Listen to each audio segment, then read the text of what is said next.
Heaven high, good people. This is Step Brother with information about a health tonic that I recently learned about.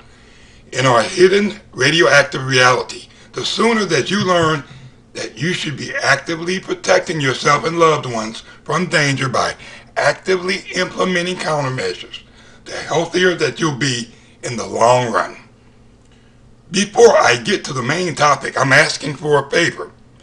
My inspiration for creating a YouTube channel is my step sister, the Radical Home Goddess. I'm still trying to decode the meaning of her channel's icon, which shows her as an apparition rising from the state of Florida. While searching for news about Fukushima on YouTube last year, I saw a video thumbnail link which displayed a picture of a black woman, a sure attention grabber for me. I was very well rewarded for clicking on that link, and my life has never been the same. I clicked on one of those links after another, and to this day, I've never stopped. It was so refreshing and rare to be able to hear a person so knowledgeable, articulate, and sane. A person that consistently speaks about issues important to me, sharing news about the biggest catastrophe in human history, along with lots of information and tips about staying healthy and news about the experience of being black in Babylon. Always presented from a logical and wise perspective. With much better content than what you'll generally find elsewhere. It is worthwhile checking out the Radical Home Goddess's extensive library of video chats. I'll put a link to her amazing channel in the description box for this video. Recently, I posted a comment to one of Sister Ajali's videos where she asked viewers to participate in an experiment. I haven't seen any other reports yet, so I'm asking anyone who may be interested in ecology and our environment to do me a favor. I am asking you to perform a simple bird feeding experiment to take a slice of bread, tear it into pieces, and scatter it on the grass. Record how long it takes before it attracts an animal. Then post your results as a report in the comments section of this video using the format now being shown on the screen. Thanks in advance. Okay. I recently learned about a truly natural, pleasant, and seemingly magical way to help mitigate the effects of Fukushima fallout. It's called kombucha tea. People attribute its origins to somewhere in Asia centuries and centuries ago. For my family, I expect kombucha to replace or less than healthy soda drinking. After antibiotics came into widespread use, most of us lost our symbiotic bacteria partners, and we humans have never been the same. As a result of losing parts of our natural defense team, we become more susceptible to invasions from hostile life forms. Because of the new vulnerabilities, we often required even more antibiotics, which resulted in more natural defenses being purged. As a result of this cycle, humans lost many of the beneficial bacteria that we once hosted, and human mothers were no longer able to pass those natural immunizations along to the offspring. Now, before water treatment, refrigeration, and the widespread use of chemical-based food preservation methods, the beneficial bacteria were plentiful in food and water. So if people temporarily lost their good gut flora, they would be re-inoculated with necessary local strains through normal consumption habits. Of course, back in the day, there would be little inconveniences like Montezuma's revenge for any outsiders who visited the area, but it would all work out in the end. Nowadays, most of us in civilized cultures consume factory-farmed and processed foods. Pasteurization, for example, is the heating of foods to kill microbes and bacteria. Our water is chemically adulterated. In modern American society, we have very little exposure to the natural foods and beverages which contain good gut bacteria strains. In recent years, many health practitioners have been taught how big of a negative impact the lack of good gut bacteria has on health maintenance.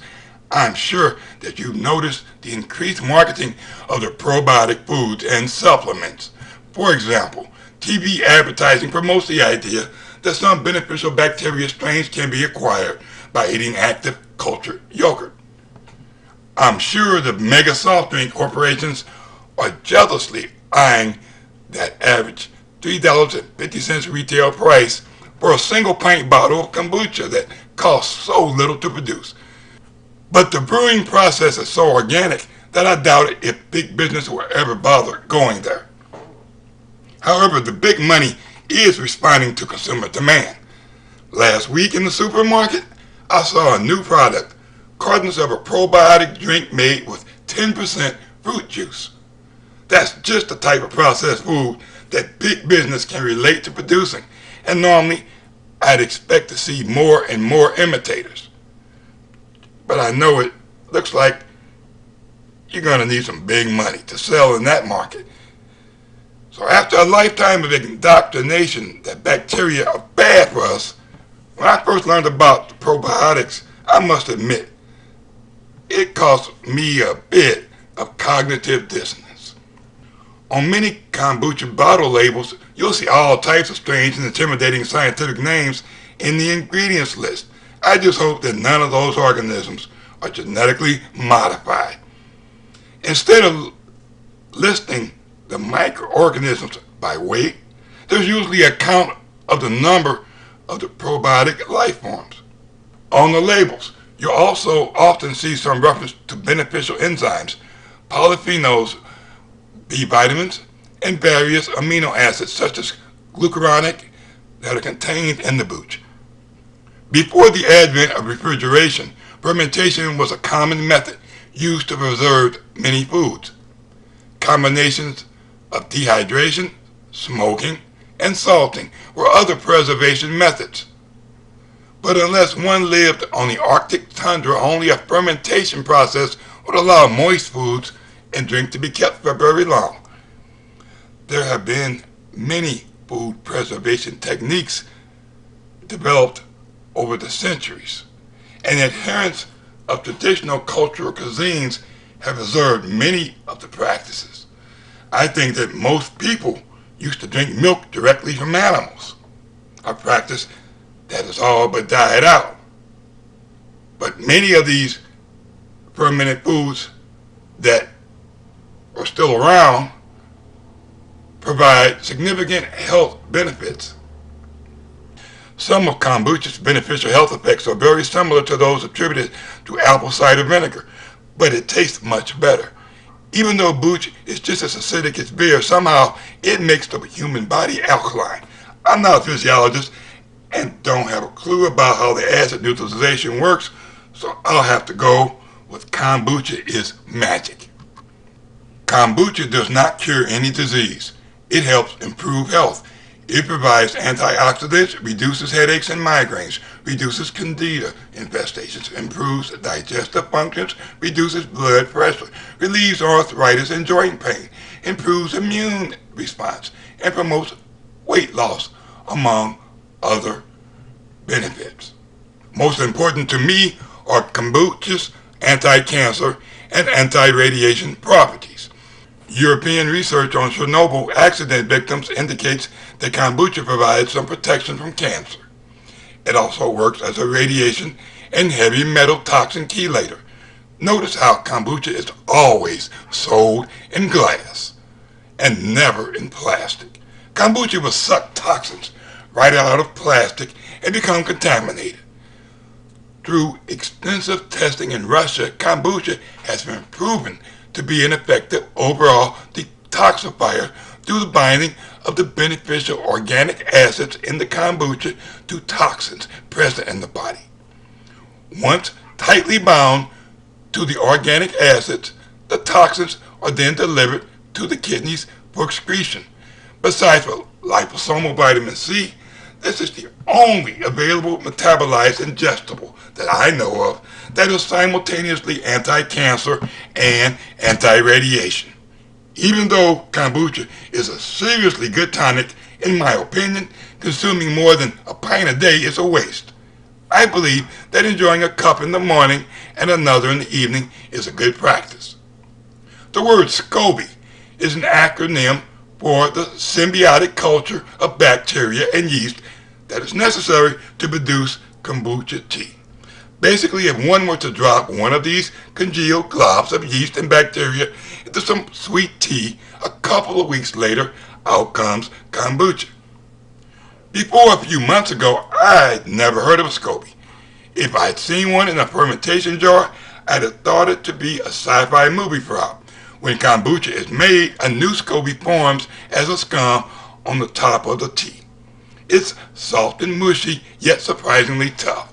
I've read where people make candy out of them or feed them to dogs. I've even read where people have fashioned leather-like clothing out of them.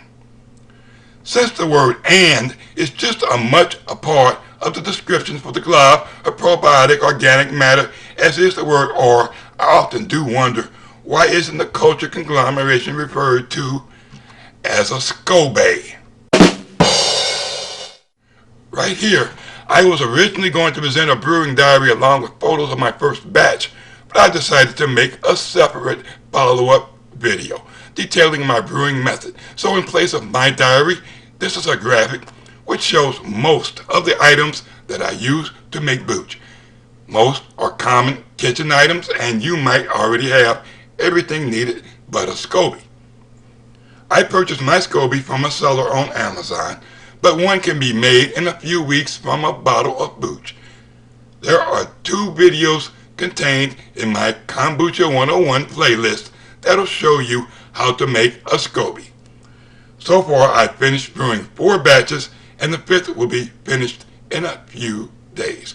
After I finish my 6th batch, perhaps I'll have enough experience to actually know most of what's needed to control the brewing and flavoring processes, and hopefully know exactly how to produce a consistently great drink. Right now, I'm still learning, mostly by tweaking different things to see what happens, and by reading web pages. Before I create a how to make booch video, I feel there need to be, at minimum, a competent rookie kombucha brewer.